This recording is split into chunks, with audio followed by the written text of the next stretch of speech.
안녕하십니까? 제4기 3과 안교육과 시간입니다. 하나님께서 내 삶에 들어오시고 내 인생의 주인이 되시면 하나님이 가시기를 원하시는 곳에 내가 가게 되고 내 꿈, 내 야망이 아니라 하나님의 기대와 소망을 향해 가게 됩니다. 이번 주 교과에서는 하나님의 선교가 나의 선교가 되는 출발점인 안주지대 벗어나기에 대하여 하나님의 말씀을 통하여 생각해 보도록 하겠습니다.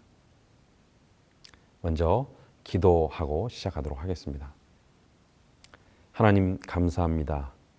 저희의 연약함 가운데도 저희를 붙들어 주시고 저희를 축복하여 주시고 인도하여 주시니 감사합니다. 주님 말씀을 깨닫게 인도해 주셔서 저희가 즐거이 순례자의 길을 걸을 수 있도록 인도하여 주시옵소서. 예수님의 이름으로 기도합니다. 아멘. 모든 성공한 그리스도인들에게 반드시 나타나는 한 가지 공통점이 있습니다. 그것이 무엇이냐 하면 순례자의 원칙이라고 하는 것입니다. 이 땅에서 사는 동안에 나그네요 순례자로서 살아가는 삶을 말하는 것입니다. 히브리서 11장 13절부터 나와 있는 말씀에는 이것을 이렇게 말하고 있습니다. 이 사람들은 다 믿음을 따라 죽었으며 약속을 받지 못하였으되 그것들을 멀리서 보고 환영하며 또 땅에서는 외국인과 나그네로라 증거하였으니 이같이 말하는 자들은 본향 찾는 것을 나타냅니다. 저희가 나온 바 본향을 생각하였더라면 돌아갈 기회가 있었으려니와 저희가 이제는 더 나은 본향을 사모하니 곧 하늘에 있는 것이라. 더 나은 본향을 위하여 모든 하나님의 백성들은 이 땅을 고향으로 삼고 안주하는 대신에 나그네요 순례자의 삶을 살았다는 것입니다. 물론 이것은 때로 물리적 공간과 지리적 이동을 뜻하기도 하지만 무엇보다 중요한 것은 우리의 삶의 중심과 지향점이 이 땅이 아니기에 이곳에 안주하거나 멈추어 서지 않고 하늘 본향을 향하여 계속해서 이동해 간다는 것입니다. 오늘 제목은 선교를 향한 하나님의 부르심인데 여기에 부제목을 달아보자면 컴포트 존에서 벗어나기라고 말할 수 있을 것입니다. 이 컴포트 존이란 게 무엇이냐면 안주지대라고 번역하는 이 말인데 도전과 성장을 위하여 앞으로 나아가는 대신에 자신이 처해 있는 편안하고 그런 안락한 상태에 만족해 사는 그런 환경을 말합니다. 순례자의 삶은 절대로 안주지대 안에서 살아가는 삶이 아닙니다. 그런데 그리스도인들에게 하나님의 선교가 나의 선교가 되게 하는데 가장 큰 적은 안주지대 안에 살고 있는 우리의 모습일 것입니다. 그래서 금주에는 안주지대에서 벗어난 성공적인 그리스도인의 두 모델을 공부합니다. 하나는 구약의 모델로 아브라함의 이야기를 월요일과 화요일에 공부하고요. 신약의 모델로 수요일과 목요일에는 초대교회가 어떻게 안주지대를 벗어나게 되었는지 살펴보겠습니다. 그리고 안주지대에 머물러 살면서 발생한 위험과 반역적 사건인 바벨탑 사건을 일요일에 먼저 공부하도록 합니다. 기억절 말씀을 보겠습니다. 오직 성령이 너희에게 임하시면 너희가 권능을 받고 예루살렘과 온 유대와 사마리아와 땅끝까지 이르러 내 증인이 되리라 하시니라. 오늘 말씀은 하나님의 성령에 붙들림 받은 제자들이 어떻게 안주지대를 벗어나게 되었는지 보여줍니다. 그 변화란 제자들의 삶의 중심이 옮겨지게 되는 것을 보여주는 것입니다. 예루살렘에서 출발해서 유대로 그리고 사마리아로 나가는 놀라운 일이 생기더니 마침내는 그 복음을 들고 제자들은 세상 전체로 나아가게 됩니다. 이 약속의 말씀은 사도행전 전체를 통하여 말씀 그대로 성취되었습니다. 만약 제자들이 한 곳에 안주하여 있거나 그곳에 머물러 있었더라면 불가능한 일이었을 것입니다. 그들은 이러한 안주지대를 떠나 하나님의 선교를 이루는 하나님의 종들이 되었습니다. 그리고 그 삶은 축복의 삶이 되었던 것이죠. 일요일입니다. 나의 경계를 넘어 하나님께 가라시는 곳으로. 바벨탑 사건을 통하여 안주지대에 머물러 있는 위험에 대하여 경고하고 있습니다. 성경의 수많은 교훈들은 안주지대에 머물러 살면서 사명과 본분을 잊고 사는 하나님의 백성의 위험에 대하여 말하고 있습니다. 바로 일요일에 배우는 바벨탑 사건이 그런 것입니다. 아이들이 어릴 때 그림이 있는 성경 이야기를 읽어주다가 아주 인상 깊은 사파를 보게 되었습니다. 약속의 땅 가나안에 들어간 이스라엘 백성들이 저 산 꼭대기에 이렇게 머물러 살면서 그 아래 펼쳐져 있는 골짜기와 평야를 아주 부러운 듯이 바라보고 있는 그런 모습이었습니다. 그 좋은 골짜기와 평야들은 이미 이스라엘 백성들에게 하나님께서 약속으로 주어진 바 된 그런 땅이었습니다. 그러나 그들은 현실에 만족하고 자신들의 안주지대를 벗어나 하나님 주시기로 한 그 지경을 넓혀 나가기를 멈춰 선 것입니다. 비록 아름다운 평야와 골짜기는 아니지만 이제 더 이상 떠돌이 생활을 하지 않아도 될 만큼의 공간이 주어져 있기 때문에 거기서 만족하고 주저앉은 것입니다. 그런데 여기에는 더 큰 문제가 있었습니다. 그들이 안주지대에 머물러 약속을 따라 세상을 향해 나가길 멈추어 섰을 때 세상이 그들을 지배하기 위해 그들을 향해 다가왔던 것입니다. 정복하기를 멈추자 세상이 이스라엘을 정복한 것입니다. 온갖 세속의 정신들과 이방 신들이 이스라엘을 파멸로 이끌었습니다. 이러한 예는 소돔의 멸망에서도 발견됩니다. 부조와 선지자에는 소돔성이 부와 여유를 쫓아 사는 사람들이라고 말했습니다. 그들이 부와 여유를 쫓아 편안한 삶을 즐기고 안주하고 있을 때 그들에게 이르러온 다음 단계는 온갖 부도덕과 그리고 가난한 사람들에 대한 압제 같은 그런 횡포들로 인하여 자기 파멸의 과정으로 들어가고 있는 것이었습니다. 일요일에 공부하는 바벨탑 사건이 바로 이러한 모습을 보여주는 교훈입니다. 창세기 10장 6절로 10절에 의하면 바벨탑은 니브롯이 주동이 되어 건설되었습니다. 그는 아버지 노아의 수치를 드러낸 함의 아들 구스의 소생으로 하나님을 반역하는 정신이 대를 이어서 전달된 듯합니다. 그의 이름의 뜻이 반역하다라는 것과 어원이 같은 것은 시사하는 바가 큽니다. 그들이 신할 평지에 바벨탑을 세웠던 것입니다. 창세기 11장 1절로부터 4절의 말씀을 봅니다. 온 땅에 구음이 하나요 언어가 하나였더라. 이에 그들이 동방으로 옮기다가 신할 평지를 만나 거기 거하고 서로 말하되 자 벽돌을 만들어 견고히 굽자 하고 이에 벽돌로 돌을 대신하며 역청으로 진흙을 대신하고 또 말하되 자 성과 대를 쌓아 대 꼭대기를 하늘에 닿게 하여 우리 이름을 내고 온 지면에 흩어짐을 면하자 하였더니 이들은 안주지대에 살면서 그들이 추구하는 모든 삶의 목표가 면면이 하나님의 뜻에 대한 반역임을 이 성경절은 보여주고 있습니다. 성경은 그들에 대하여 말하기를 하나님의 이름을 높이는 것이 아니라 그 탑 꼭대기를 하늘에 닿게 하여 우리 이름을 내려고 계획하고 있었다고 말해주고 있습니다. 또한 그들은 하나님의 뜻에 대하여 반역하고 있습니다. 하나님께서 아담을 통하여 주신 인간에게 주신 명령은 무엇입니까? 온 땅에 충만하라는 것입니다. 편만하라는 것이죠. 그러나 그들은 하나님의 명령을 대항하여 온 지면에 흩어짐을 면하자고 하고 있습니다. 더욱 중요한 것은 이 말 속에는 그들이 다시는 물로 땅을 멸하지 않겠다고 하신 하나님의 약속에 대한 불신과 반역의 정신이 내재되어 있었던 것입니다. 이러한 창세기 11장의 사건, 곧 안주지대 안에서 살면서 하나님을 대적하여 떠난 바벨탑 사건을 소개한 이후에 창세기 12장에서는 이와 정반대인 한 사건을 이야기합니다. 그리고 그 소개되는 사람이 하나님의 벗이라 불린 사람 아브라함의 이야기입니다.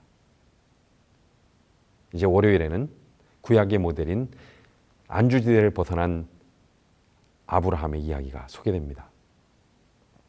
창세기 12장 1절로부터 3절을 읽어보겠습니다. 여호와께서 아브라함에게 이르시되 너는 너의 본토 친척 아비집을 떠나 내가 내게 지시할 땅으로 가라. 내가 너로 큰 민족을 이루고 내게 복을 주어 내 이름을 창대케 하리니 너는 복의 근원이 될지라. 하나님께서 아브라함을 축복하시기 위하여 부르신 장면입니다. 그 모든 축복에 앞서 가장 먼저 주신 하나님의 명령은 무엇입니까? 그것은 그가 안주하고 있는 땅, 그가 안주지대로 느끼고 있는 그곳으로부터 떠나라고 하신 명령입니다. 모든 축복과 궁극적으로 하나님의 선교의 출발점은 이렇게 안주지대를 떠나는 것에서부터 시작합니다. 자, 그렇다면 아브라함이 하나님의 약속을 의지하여 그의 안주지대를 떠나면서 받은 축복은 무엇입니까? 첫째로 땅이었고, 둘째로 자손이었고, 셋째로 복이었는데 그 복이란 영생의 복이었습니다. 이 삼중의 축복은 인류 역사를 통하여 점진적으로 더욱 크고 놀랍게 성취되었습니다. 1차적으로는 아브라함이 살던 시대에 즉각적으로 그리고 부분적으로 실현되었습니다. 그러나 2차적으로 이 약속은 약속된 씨로 예수 그리스도가 오심으로 믿음으로 아브라함의 후손된 우리에게 지금 성취되고 있습니다. 우리는 믿음으로 그의 나라에서 안식을 누리며 예수 그리스도를 통하여 자녀됨을 확인하고 영원한 생명을 약속받았습니다. 그러나 마지막으로 이 아브라함의 약속은 그 최후의 성취는 약속의 땅 사망과 슬픔이 없는 그곳에서 어린 양 예수와 함께 그분의 자녀여 백성이 되어서 영생을 누리는 영원한 생명으로 완성될 것입니다.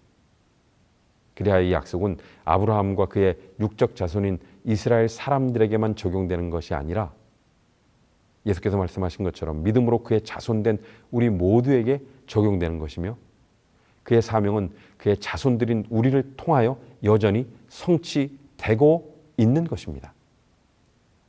그래서 성경은 분명히 이 모든 약속에서 땅의 모든 족속이 복을 얻게 될 것이라고 말하고 있습니다. 화요일입니다. 하나님이 아브라함을 부르시고 축복을 약속하셨습니다. 창세기 12장의 앞부분에서 본 것처럼 과연 그 축복은 대단한 것이었습니다. 그렇다면 그 약속의 말씀을 듣고 안주지대를 벗어났던 아브라함이 받은 축복은 어떤 것일까요? 이제 창세기 12장의 나머지 부분을 한번 살펴봅시다. 그런데 우리가 창세기 12장의 나머지 부분을 살펴보면 아브라함에게 주어진 그의 삶은 축복과는 거리가 먼 삶이었습니다. 첫째로 그가 고향과 친척을 떠나게 되면서 그의 안주지대 안에서 누렸던 모든 안정감과 익숙함, 그가 누렸던 사회적 관계 밖으로 내던져진 그런 기분을 느꼈을 것입니다. 모든 것이 사라진 것이죠. 둘째로 창세기 12장 10절에 보면 그가 그렇게 해서 낯선 곳으로 물서른 곳으로 이동해 왔는데 그가 당한 것은 기근이었다고 성경이 말합니다. 12장 10절입니다. 그 땅에 기근이 있으므로 아브라함이 애굽에 우거하려 하여 그리로 내려갔으니 이는 그 땅에 기근이 심하였습니다.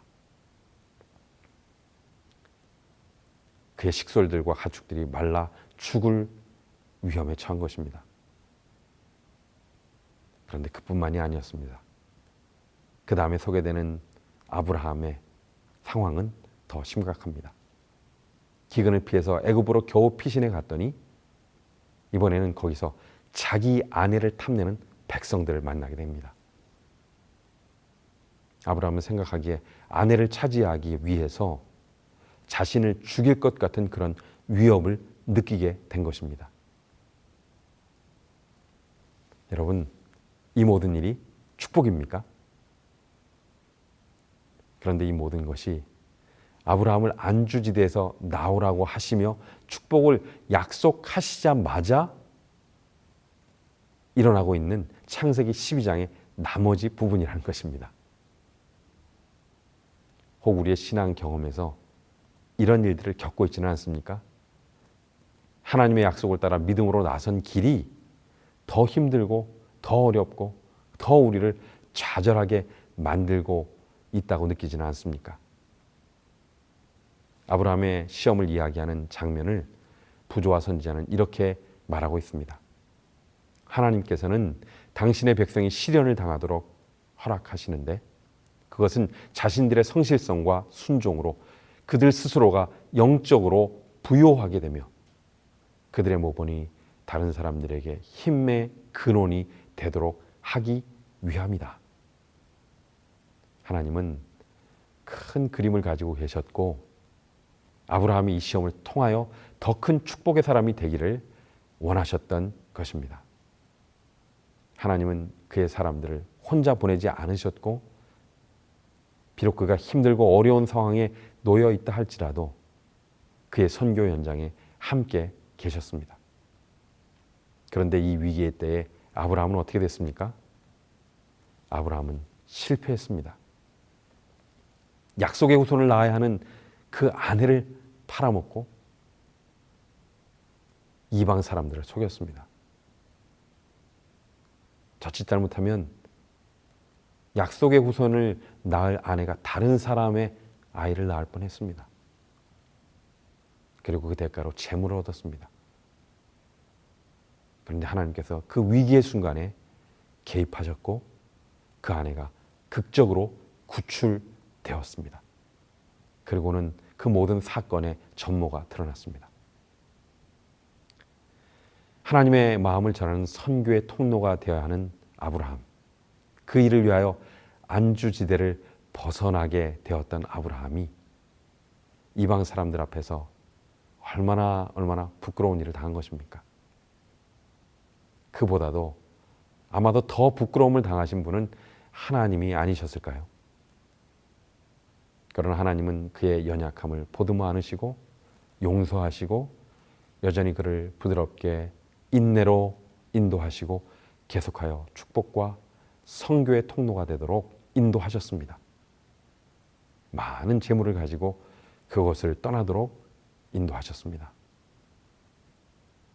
이런 하나님이 오늘도 우리와 함께 하시고 우리의 선교 현장에서 연약하고 쓰러지는 우리들을 붙들어 주심을 감사드립니다. 이제 신약에서 안주지대를 떠난 하나님의 선교의 모델을 이룬 초기 교회의 모습을 살펴보도록 하겠습니다. 수요일입니다. 사도행전 8장 1절로부터 4절을 읽어보겠습니다. 사울이 그의 죽임당함을 마땅히 여기더라. 그날에 예루살렘에 있는 교회에 큰 핍박이 나서 사도 외에는 다 유대와 사마리아 모든 땅으로 흩어지니라. 경건한 사람들이 스데반을 장사하고 위하여 크게 울더라. 사울이 교회를 잔멸할세 각 집에 들어가 남녀를 끌어다가 옥에 넘기니라. 그 흩어진 사람들이 두루다니며 복음의 말씀을 전할세. 이 말씀을 보면 예수께서 말씀하셨던 사도행전 1장 8절의 말씀이 정확하게 성취되는 것을 봅니다. 하나님의 백성들이 안주지대인 예루살렘을 넘어서서 유대와 사마리아 땅으로 복음을 들고 나가게 되었습니다. 이전까지 초대교회는 주로 예루살렘 또는 유대 영토나 유대인들 사이에 있었습니다. 그런데 어떻게 이런 일이 가능해졌습니까? 어떤 특별한 전환점이 생긴 걸까요? 네, 그렇습니다. 사도행전 지금 읽은 말씀 보니까 그 직접적인 원인이 무엇이라 하는가 하면 핍박이라고 말하고 있습니다. 독실한 유대인이자 바리새인이었던 사울의 적극적인 개입으로 박해가 시작되었고 예루살렘에 있던 교회는 유대와 사마리아 전역으로 흩어진 것입니다.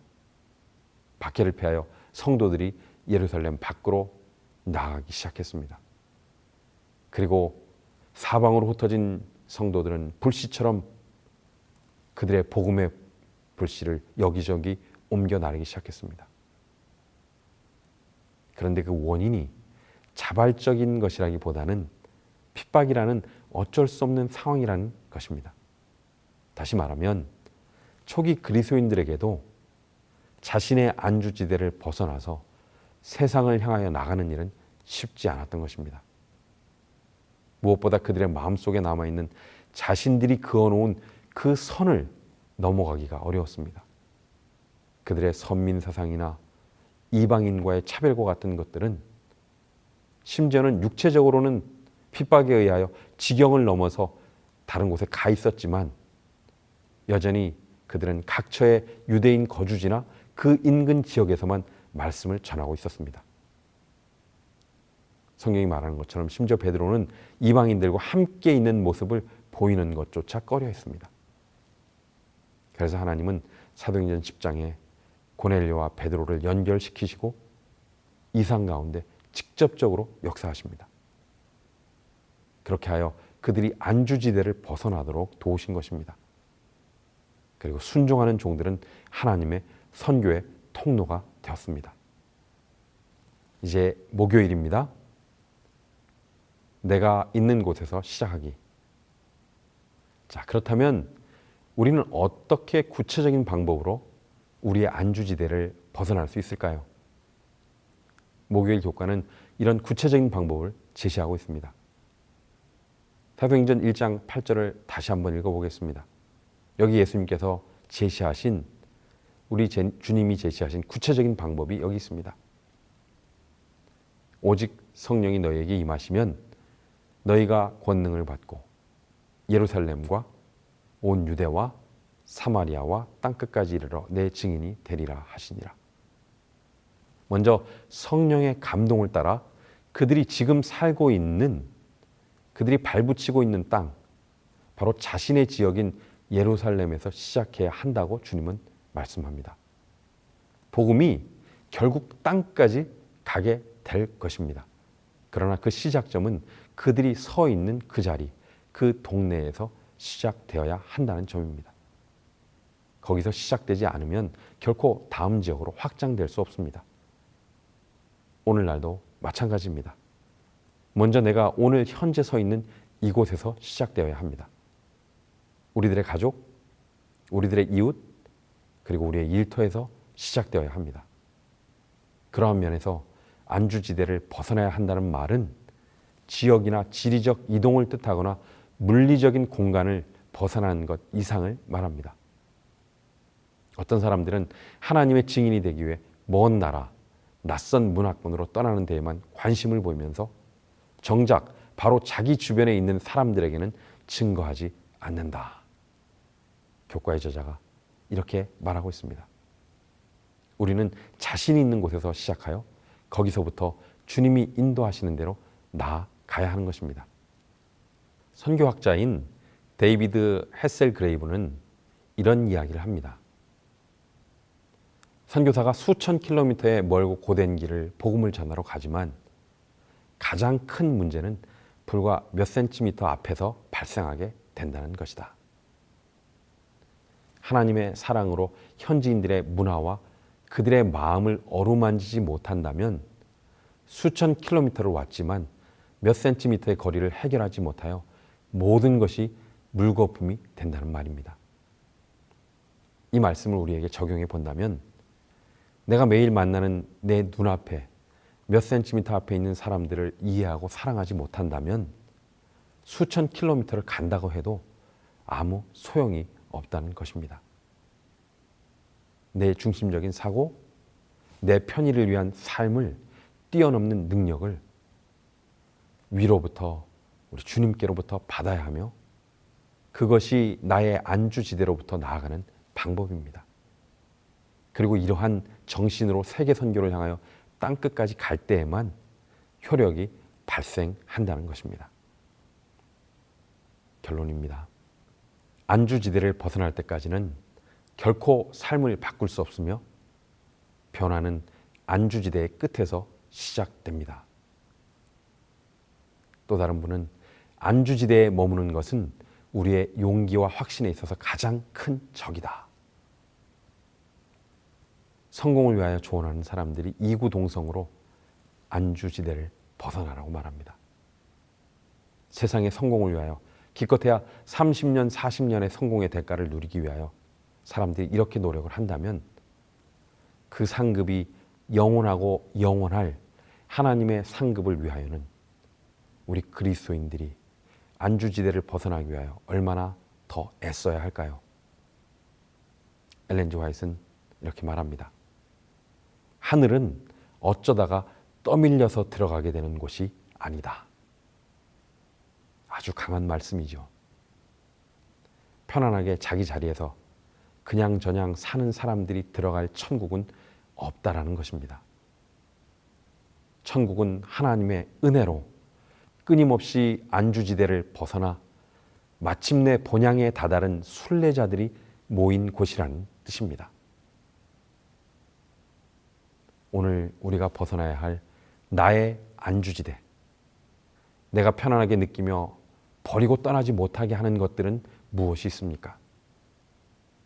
나의 안주지대를 벗어나기 위하여 내가 하나님께 간절히 간구해야 할 것은 무엇입니까? 금주에 함께 할 과제와 시작할 과제를 보고 마치도록 하겠습니다. 지역사회에서 특별한 도움이 필요한 사람들 중 교회가 미처 다가가지 못한 사람들은 없는지 찾아보고 목록을 구체적으로 작성하는 일입니다. 함께 해보겠습니다. 우리가 시작할 일은 가까운 시일에 그 특별한 도움이 필요한 사람들을 위해서 선교에 참여할 수 있는 일이 시작되도록 기도하는 일입니다. 우리가 이제 하나님의 선교가 나의 선교가 되도록 구체적으로 일하고 기도하면서 하나님께 나가는 한 주 되시기를 바랍니다. 감사합니다.